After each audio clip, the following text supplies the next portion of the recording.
Welcome to another exciting episode of the NIDS View, a weekly show of the National Institute for Deterrence Studies, where we are advancing peace, promoting stability, and helping you to think deterrence. Each week, we will discuss and analyze a recent topic and provide insight to how it affects our national deterrence. The view of the hosts and guests are their own.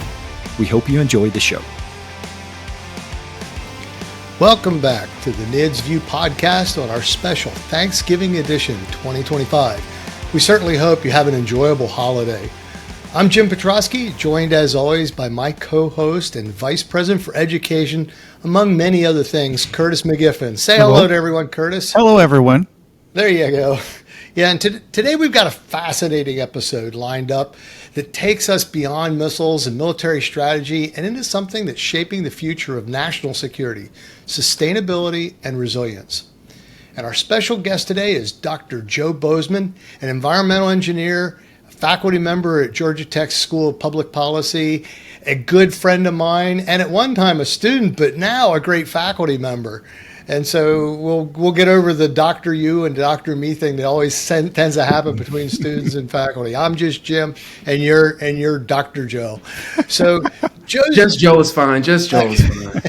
Thanks. Well, Joe's work dives deep into climate change adaptation, life cycle assessment, circularity, which we'll talk a little bit about, and sustainable urban systems, all critical topics that connect directly to energy resilience, civil defense, and believe it or not, deterrence.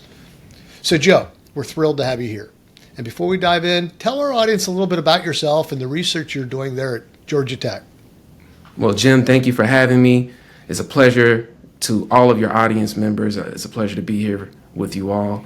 To talk a little bit about myself, to give you a brief synopsis of my background, I started off working for the United Parcel Service, UPS, a long time ago as a plane engineer. What does Brown do for you? They were here today.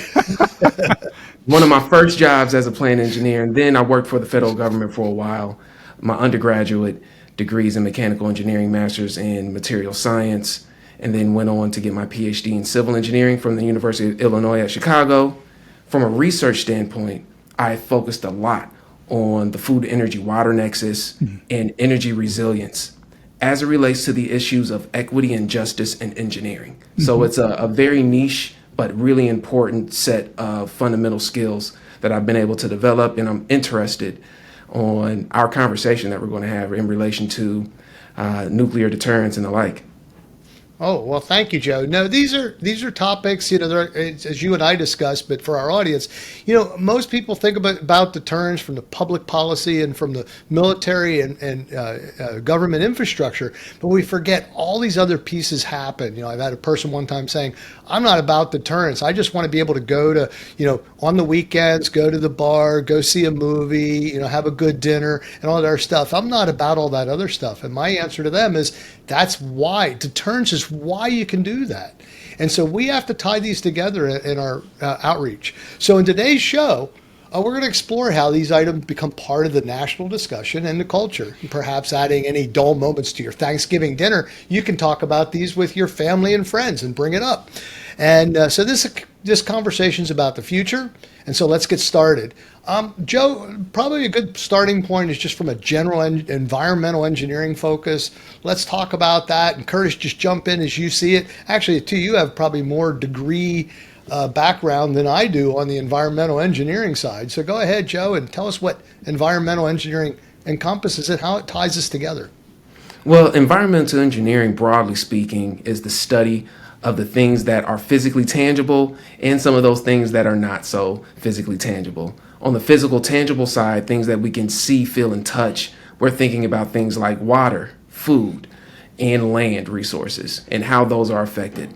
Those things that we can't touch that are also really important to our human health and quality of life are things like air emissions, greenhouse gases, other kinds of radiation itself is an invisible thing that obviously can have impact in this relationship. So those are the very, very high level areas in which environmental engineering is important.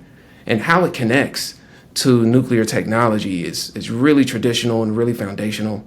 Obviously, when things go really bad, It can affect the environment in negative ways for long periods of time. And then, of course, since we're all human and we need the environment to live, our reliance on that environment can also make us sick and make us ill.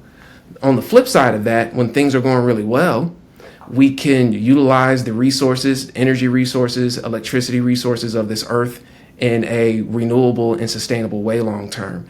And the trade-offs and balance between that is really where my research lies. How do we keep improving our technology while using all of these raw materials and resources in a sustainable way that also can satisfy our quality of life in a way that doesn't simultaneously disrupt our social order such that we no longer can continue to move forward in our technological advances? So that's a really philosophical way of putting it. We're going to get into some details as we move along in this discussion. Yeah, because you're an educator, and I'm really hot about education. I believe it's the number one thing that we need to really focus on, because education, a big part of that is communication. Do you, in the courses you teach and the interactions you have with students, how much informing do you do of how the environmental side of their decisions, of their education, of the policies, et cetera, that they're going to work with, how they're going to affect the nation? I mean, Curtis, and I'm pointing at Curtis. I guess I'm pointing on the screen here, but I'm actually pointing at Curtis here. We often talk about the environmental aspects as being sort of a hindrance to the forward motion we have in our national security. I'm not against environmental engineering. I'm not against the environment, but there will be some effect of everything we do. I mean, this podcast, we're burning energy. There's going to be an effect. How do we balance that out? Where is that in the education system? I'm just curious before we move on.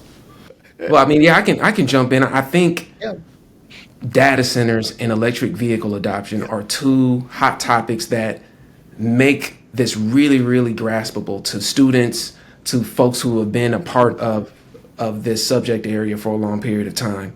And what I mean by those two issues, let's first go to electric vehicle adoption. Yeah. When we think of EVs, the manufacturing of EVs, the batteries, oftentimes the lithium content within those batteries, we also have to think about the raw material extraction, the production of those batteries, and the materials in the electric vehicle. So on one hand, we have the argument of EVs being able to really address some of the greenhouse gas emissions we see from our internal combustion engines historically. But on the other hand, we also have to think about what the other life cycle impacts are of producing those EVs at mass scale. And of course, which gets right into the nuclear issue, how does that affect our base load, our energy demand on our electricity grids? Does that really leave us more vulnerable to brownouts and blackouts? Does this open up opportunities for more modular, small electricity grids? These are the kinds of questions that I think are more salient, I would say, to our students these days. And then as it relates to data centers, which is, I think, even a newer concept to a lot of the students these days. As you may mention, us even doing this podcast is using energy. We're probably storing it somewhere in the cloud. I'm not sure exactly how this is going to get stored and transmitted, but obviously we're using water resources, energy resources to be able to produce this in such a seamless and cheap way. How do we quantify that? How do we know if talking about sustainability in this podcast might be accidentally making things less sustainable for someone else? I'm not sitting here being too hyperbolic. I think this podcast is fine. But these are the kinds of questions we have to think about when we're dealing with large data sets, huge research projects, and things of that sort. So these are real questions that researchers and students are grappling with these days. I think we have to add one other maybe consideration to this. You probably do this, but for the benefit of our audience, I'll throw this out there, is that we also have to benefit to we cannot let progress be diminished because of a fear of use of energy. Right? We don't want to be degrowthing. Right, we cannot be degrowthers out of fear of how we might generate and consume electricity. Electricity is a lifeblood, right, to any modern democracy, for sure, a capitalistic society, for sure. So I mean, we used a lot less electricity in the horse and buggy era, but the cities were messier. Right, I horses can are attest to messy. that. I have a horse farm. Right. So I think that these conveniences that have been provided to us because of a modern energy grid, I think is fascinating. But to your point, I think we have to measure out also is the demand. For example, EVs just seem have not caught on in the consumer marketplace. The demand has dropped. There are a number of auto manufacturers that are dropping their entire lines of EV vehicles, leaning more to the hybrid as the alternative, just based on the reaction to their constituents, their customers. There was just an article about this today with Toyota that they have decided not to produce any more EVs. With regard to that, out of a reaction, or I should say, a response to the feedback they're getting from their customers, from their dealerships, and so forth. And I think that matters. And then you've got the point of energy, though, also is that we have to make sure that it's constant, whether it's daytime or nighttime, whether the wind blows or doesn't blow. So how do we balance all of that? And how can we use some of this generation to benefit us in other ways? Joe, I'm wondering, because this is something that has really been interesting to me. I grew up in Hawaii as a kid. And in the 70s and 80s, there was a big movement over there to utilize the fossil fuel generation facilities that they were using to create electricity in the grid. Obviously, they're on the islands, to burn garbage while they were doing it. They called it H-power. And so you kind of got a twofer, right? You got the energy you needed to create the heat, to create the steam, to turn the turbines, and you weren't filling up the landfills. You were burning some of this garbage. And with filter technology getting better and better, that may have been possible. I'm not sure if we've seen much of that in the country since then. Seems to me like a way to sort of get after multiple things here with regard. I'm an all in. I think everything should be in the system. But I was wondering, I've thrown a lot of things out at you here. I was wondering if you could speak to the resiliency of the grid itself. I understand we've got three grids, right? The Texas grid, the East grid, and the West grid. And we here in the nuclear world, we're concerned about EMP attacks and what that might do to our grid, as fragile as it is. And your group, your students are looking more at what's the load demand? How is that going to affect, right? So I'm looking at my fear is less about load demand and more about something that takes away the load altogether. Mm-hmm. And it seems to be that those are two different things but they all have the sort of the same effect, right? Is to ensure that we have a constant energy system in order to power and sustain the country. What are your thoughts on that? Yeah. Very, very interesting and really important points that are being hotly debated within the academic community and political stratosphere right now. I think what glues everything you just talked about together, in my opinion, is the social dynamic and quality of life, or the perception of quality of life.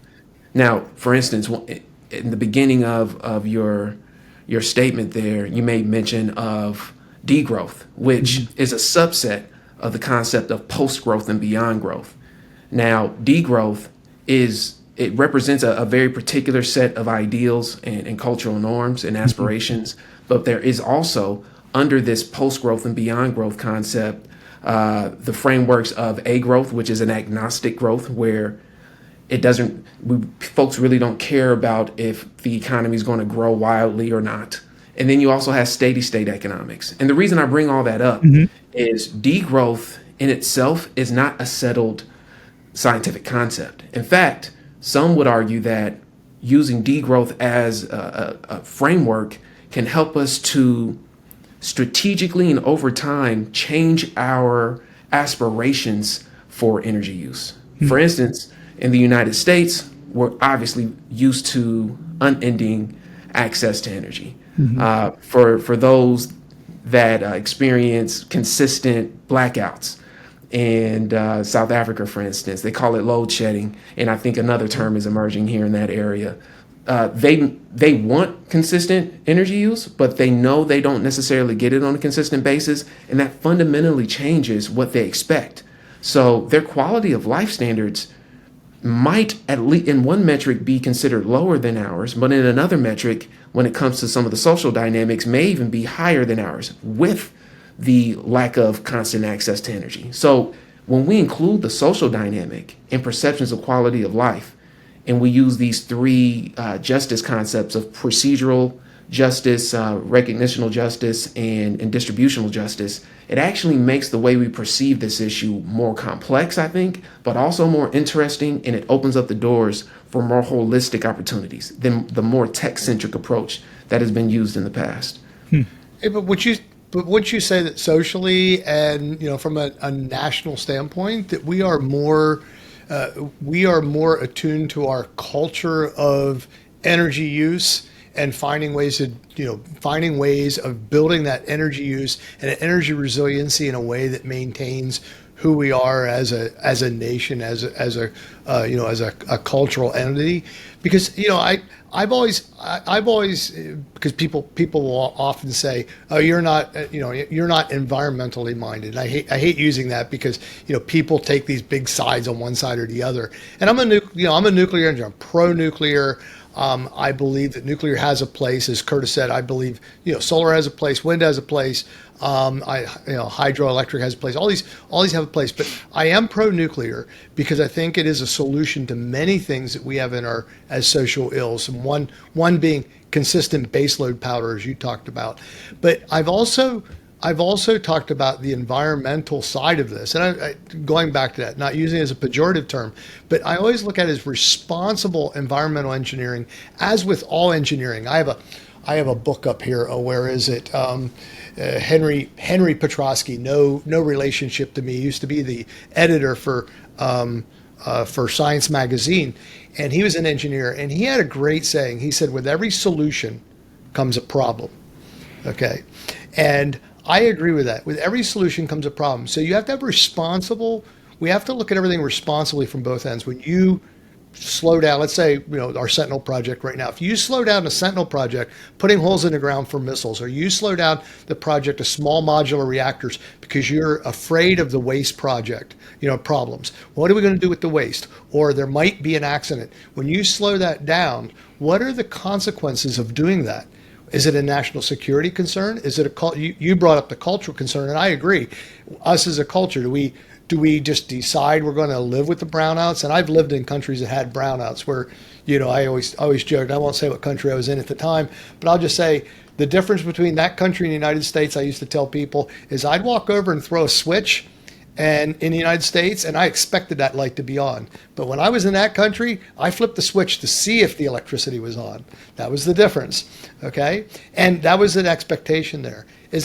Are you seeing that as a direction where we're going with our country from an energy standpoint? Because it looks like the AI and data centers are not that way. They're like, let's just crank on the power and do more as a country so we can stay innovative, competitive, great. I mean, I'm not cold. It's cold outside here in Ohio. I'm wearing short sleeves. What's the deal there? So can you sort of tie us there? I'm very interested. You've sort of opened a whole can of worms with me where I didn't think we were going to go on the show. I'm very interested because, I do think it matters. From a deterrence standpoint, it matters that we understand where we're going and how our infrastructure is going to support us. Joe. Yeah, so I think on the social level, we're going to have to get to the point of being able to listen to our community members in a more tangible and systematic way. I think with the advent of big data and machine learning, we're able to get those sentiments from online sources and other publicly available data sources rather than having to do like small community engagement events that take a lot of time. And the reason I bring that up is because on one hand, when I talk to a lot of my tech-focused or industry or academic-leaning friends as it relates to data centers, they talk about it in the way that we generally talk about it, as in, oh, this is going to open up doors for research. This is going to open up doors in this way. This is going to open up the doors for small modular reactors to actually get installed in the U.S. and not just in the Eastern Hemisphere. So that's one way of looking at it. But the community folks, at least some of the community groups I deal with out here in the Atlanta region, they're already expressing tensions and concerns about water quality, water use, and then increasing energy prices on their basic energy bills monthly. So this is my charge to not only us on this call, but for those that are listening. Is there a way that we can create policy mechanisms based on the forecast that we already know? We already know what some of these land, water, and greenhouse gas impacts are going to be. Is there a way that we can share the burdens as well as the benefits? That's the challenge. So I think many community members, based on what I've gathered so far, are generally open to data centers if they're suddenly not paying more in their energy cost without much benefit to them on their day-to-day. If they're getting all of the burden and very minimal benefits, of course you don't want this in your backyard. And this brings me to the last point that I'm hoping we can discuss on is, of course, we have this NIMBY concept, right? NIMBY, not in my backyard. Mm-hmm. And there's been arguments within the post-growth movement to move to a not in anyone's backyard. But I would add one more caveat to that, because that would almost eliminate any kind of progress. Yeah, that's right. Well, how about in everyone's backyard, where we equally share the potential dangers and hazards as well as the benefits? And I think finding policy prescriptions and engineering, socio-technical engineering solutions to navigate us in doing that is the way moving forward, so that we don't lose our lower class and middle class folks who don't have as much power and influence when it comes to a data center being built next door. Yeah, interesting. Joe, but I think there's a piece of this that especially our organization is quite oriented toward, and that is when you talk about energy use, energy costs, and data centers, et cetera, there's this other piece that I think we as a society have lost, and that is that these innovations, that I'll use AI as an example, or distributed energy, they also add to the national security that provides the freedoms we have to do all the things that we want to do. And again, it's why I say going back to culture, it goes back to our culture, because we are the United States is a culture of people that like to travel. We like to go out to eat. We like to have our technology. That's who we are. Now, if we lose that national culture, I think that would be a big mistake. We've got to find a way to balance that. And that's why I talk about responsible ways to do this. I agree. We don't destroy the atmosphere we live in to live in an atmosphere that we like, but we also need to live in the atmosphere and live the way we want to. And I think a part of that fits into the deterrence concept that we talk about, because it's such a low cost of not fighting wars. Because remember, if you're fighting a war, you're not building a data center. If you're fighting a war, you're not going out to eat every night. If you're fighting a war, you're probably not building movies, et cetera, or not as many as you would be. Those kind of things matter to the American public. How do we broach that in what you say is responsible community connections that we're looking to do? Because I think that's so important as part of our government, but also our structure as we move forward. As you can tell, I'm sort of one of the post people. I'm looking forward. I'm wanting to move forward, because every time we've moved forward, life seems to get better. I like the lifestyle I have. I don't want to get rid of it. From a tech standpoint, I think you're right on the money. Before moving into academia as a professor, I spent about a decade or so working with the Department of Defense and Veteran Affairs. And again, I'm not speaking on behalf of a government entity. I'm speaking on my own behalf. But in those conversations I had with a lot of my Department of Defense colleagues, and I talked to them about making sure there's social stability, just so that we could recruit militaristic outfits, just so we can strategize without having so hyperbolic and exaggerated domestic issues that we no longer can compromise and come up with forward-looking policies. We're no longer talking about technological advancements in a healthy and strategic way. There's distrust between community and academia, or community and governments, which we're living in right now, where, for instance, we're having this robust conversations. All of us have our respective expertise. We can synthesize something that is really, really thoughtful and well thought out, pitch it to a community member, and just because we might have PhDs or graduate degrees, they may not respect it or may not trust it. My research not only deals with those technological issues, which I think we do have some answers around on what the trade-offs are and where the benefits can be. The real challenge, in my opinion, is convincing these stakeholder groups that this is the right way to go. And then for us, for those who have power and knowledge and insight and influence, to be very honest with those people that we're engaging with and be very clear about what those trade-offs will be, and then also be very clear about what the benefits they could gain are. And I don't think we've done a good job as academics, in my opinion, and definitely not as a U.S. government, communicating that to our communities before we begin to act. So my charge again would be for us to systematize that, standardize that as a norm, which I think is a challenge worldwide, quite frankly. Even places that are a little bit forward leaning on this, I think, are still struggling to do this well. Well, let me add to that. I would look at it this way here. When we look at some of the poorest parts of America, Appalachia, some of the more rural areas, as well as some of our really deep inner cities, many of them, I don't know if it's as a consequence, probably not so much in certain areas. It just depends on the scenario, but many of them share the same sort of traits, right? There's this, there are no jobs. Electricity is not constant. Internet, not, high-speed internet for sure, not accessible. And in some cases, there are parts of this country you still can't get cell phone coverage. Okay, and so these are they've become very basic necessities. I didn't mention a car, whether it be gas-fired or EV, just the basic things that if you have a rural community, a community in Appalachia, a community in southern Georgia that is isolated on the grid, it doesn't have dependable power, is not getting dependable internet, and does not have dependable, decent, cell phone coverage, say even 4G, much less 5G.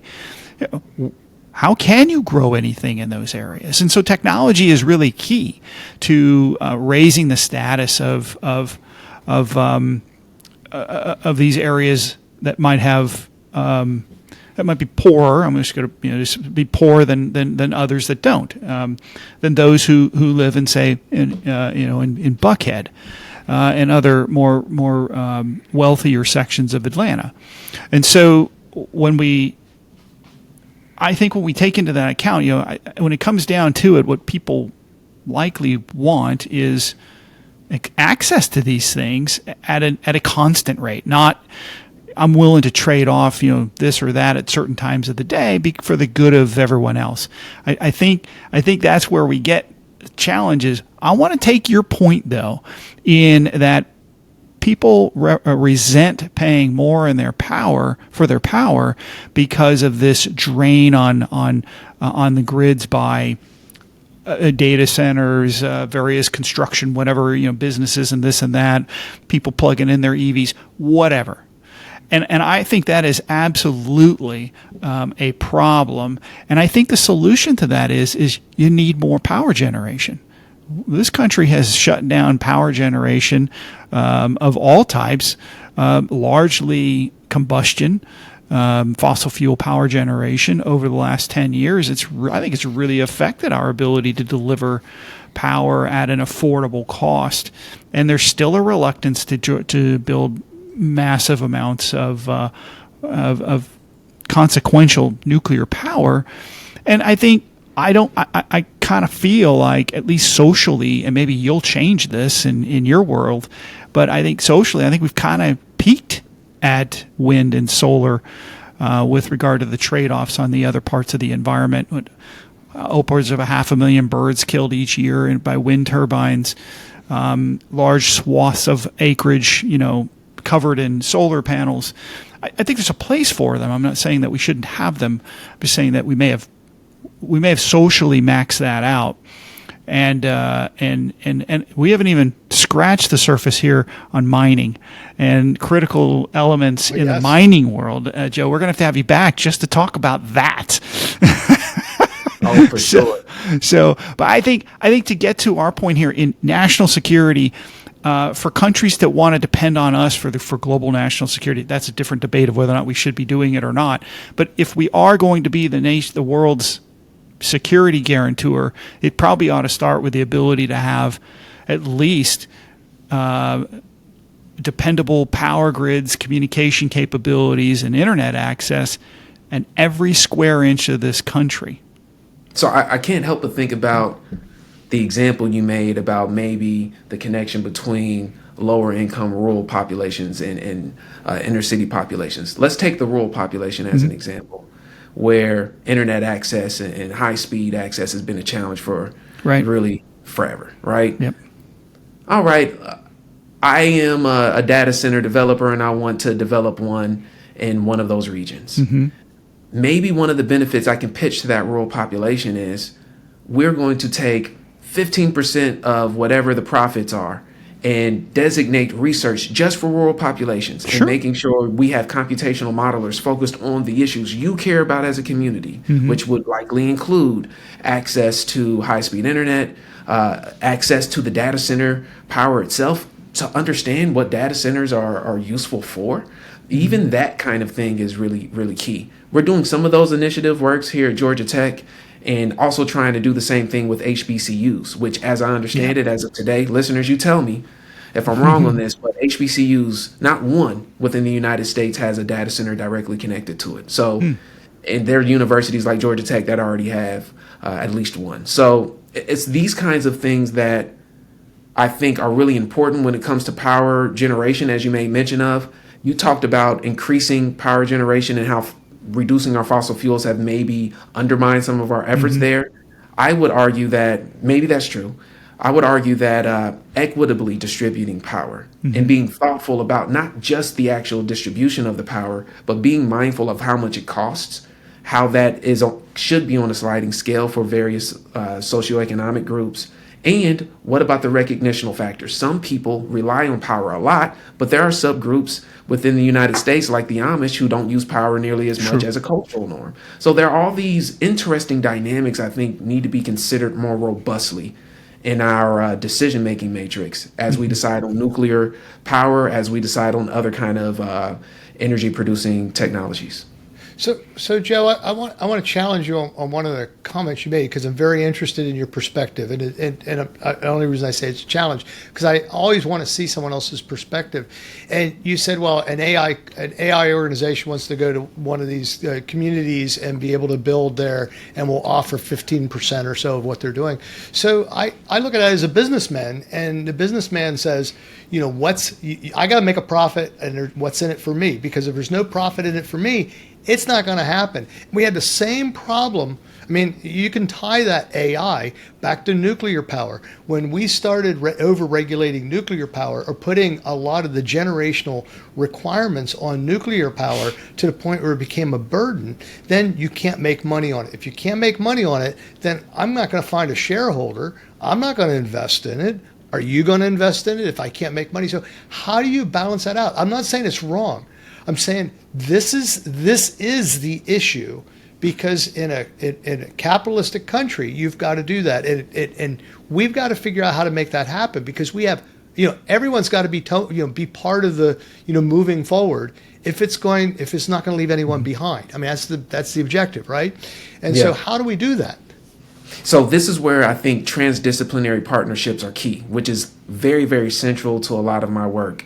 It's very difficult to make these kinds of holistic decisions just paying attention to one stakeholder group, which even the word stakeholder in some some areas are a little bit hot topic. So we'll get to that in maybe another podcast. But when the weight of approaching that specific issue of profitability and investment is to make sure we are making decisions and planning with community, academia, industry, and most importantly, government involvement. Now, of course, this particular U.S. government, I think there are some potential opportunities to figure out ways to work with this administration on proliferating more SMRs, small modular reactors, or figuring out a way to proliferate data centers in an equitable way. I probably wouldn't use the word equitable in a write-up in that case. That being said, government subsidies and other kinds of tax incentives and things of that sort, I think are going to be key if we want to do this in a way that does not harm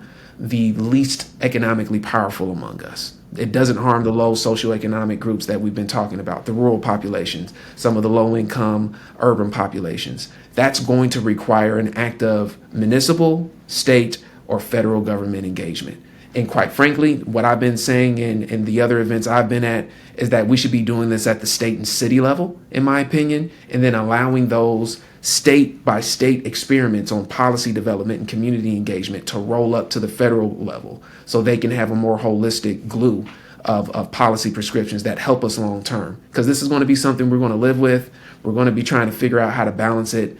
There is going to be some pain, but can we mitigate? Can we reduce the pain for the low income and middle class in ways that we haven't been able to do with some of our other technological booms?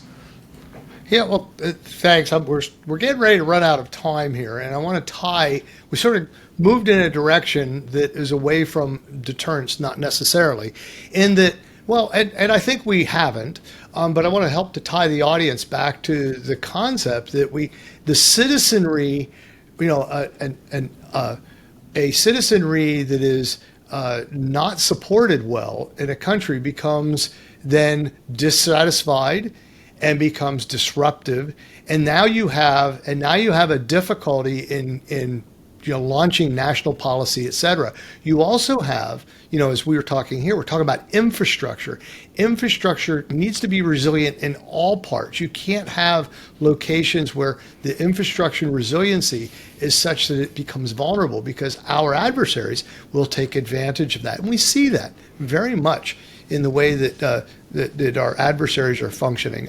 Curtis, I'd like you to maybe chime in on that, because I want to give Joe the last word, but we're just about out of time. I don't know if you had any more comments to sort of tie this back to where we are, but Joe, we need to have you come back in, because we need to touch on two things that I want to let our audience know.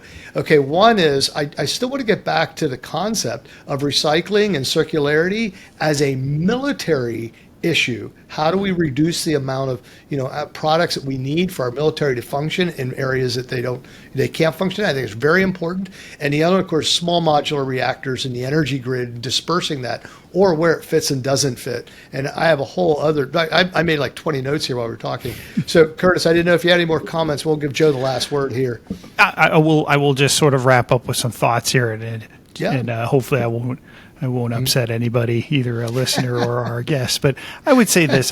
When I think about data centers, since most of these data centers are supporting the AI explosion, for lack of a better term, and how that might affect middle and lower class Americans, I think the bigger risk is the job loss that AI may likely take from them, rather than the data centers that exist themselves. I worry about AI affecting the work ethic. There is a human value of having a reason to get up in the morning and go and create. And I think we're going to lose some of that if we eliminate even the most simplest of manual kinds of things that I think AI and robotics will take away from some of our workers who would have traditionally done those kinds of jobs and benefited from them and been able to raise families. So I think that's something, we're talking about socio-economic sort of things here, equity kinds of things. That's something I think that it concerns me tremendously. And the last thing I'll say is that we can't pour from an empty cup. And so if and you didn't use this word, so forgive me if I'm adding to the argument, but if the equity involves subsidies, then that subsidy draws from a tax base that has to come from a profit. Somebody has to make money by which that can be taxed in order to be able to provide an equitable, affordable megawatt of energy, kilowatt of energy, for just to stick with our argument here. And so I think we have to find that way. It's all part of capitalism. Capitalism has done more to raise to raise the poor to the upper classes than any other system of government known to man, and we should rely on that to to do it. It is the essence of what our country is, and our democracy and republic that goes with it. And so I say that there's got to be a way. Doesn't mean we have to do it to the detriment of our social economic class. It doesn't mean we have to do it in a detriment to our environment. But we cannot stop growing, because if we stop growing, we stop profiting. We stop profiting, we don't have the ability to tax that and create those other things. And so that's where I think we are. I think the problems with energy and that we have are opportunities for jobs and tech and the ability to make it better, rather than to reduce the availability and go for it. I don't think the right answer is, hey, we should accept a South African brownout mentality in the United States. If that were the case, we would have already done that. Well, California does a lot of that anyway. So, but I just think that that's just not the way we would want to be. And then what you'd see is a lot of portable generators pumping out all kinds of nasty pollution into the air, and to make up for that loss. I think we can do that better. And for me, I would just conclude with this single point that I think is really, really important to highlight. Everything we talked about from a tech-centric perspective, engineering perspective, environmental engineering perspective, and so on and so forth, is really important. Mm-hmm. We obviously had a chance to highlight some of the social issues that don't necessarily get as much shine as they should. And to this point, I want to make sure I emphasize that the social sciences matter. And it should matter to engineers, and it should matter to the natural scientists and the hard scientists that many of us subscribe to the disciplines for. Let's make sure we collaborate with social scientists, anthropologists, social psychologists, public policy experts, economists. These are the kinds of folks that have been swimming in the kinds of questions and solutions that I think need to be adopted by folks like us. So Joe, can I offer one friendly amendment to the list of experts? And that is, don't forget your national security experts, your strategists. Is often forgotten that a lot of what happens here at home affects our national security. We all want to make sure that they're included in that. Absolutely. So with that, I'll leave it at that point. Social science matters. Please make sure to highlight their insights and do not relegate them as being insignificant just because they didn't necessarily attach a dollar sign to people matter. Outputs. People matter. Yeah, people matter. We're people. Matter. Absolutely. Hopefully we matter. Yeah. Hey, Joe, and I don't know how your screen's arranged, but I noticed when you said hard sciences, you sort of, for our YouTube audience. He looked right at you on my screen. He looked right at me on my screen, too. I know who you're talking about. Yeah. So I get it. Thank you, Joe. So, yes, that's a wrap for today's episode of the NIDS View. A huge thank you to our audience and supporters for tuning in and continue to engage with us on important conversations. Curtis, I truly appreciate your commitment to exploring these many dimensions in the social aspects of energy resilience and deterrence, something we don't normally talk about on this show. And I think it is a very refreshing change of course in today's discussion.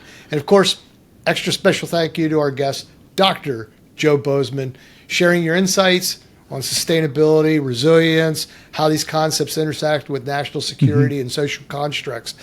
Joe, your perspective. Go ahead. Real quick, Joe, just so in case some folks want to know more about you, can you give out your website so people can look you up?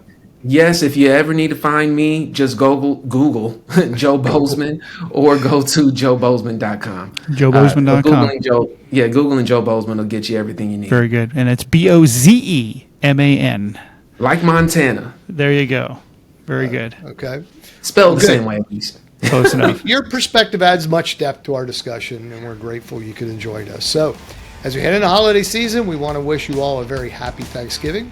Enjoy time with your family and friends, and we'll see you next time on the NIDS View podcast. Until then, stay informed, stay resilient, and remember to always think deterrence. Thank you for listening to the NIDS View. This show is produced under the NIDS Podcasting Network. a division of the National Institute for Deterrence Studies. NIDS is a 501c3 organization dependent upon donations to provide this podcast and bring about awareness of the peacekeeping value of U.S. strength and our national deterrence. You can catch all of our podcasts or provide feedback at thinkdeterrence.com. I would like to thank our producer, Kimberly Charrington, our sponsors, and all the fantastic members of the National Institute for Deterrence Studies for making this podcast possible. Stay tuned next week for another exciting and informative The NIDS View.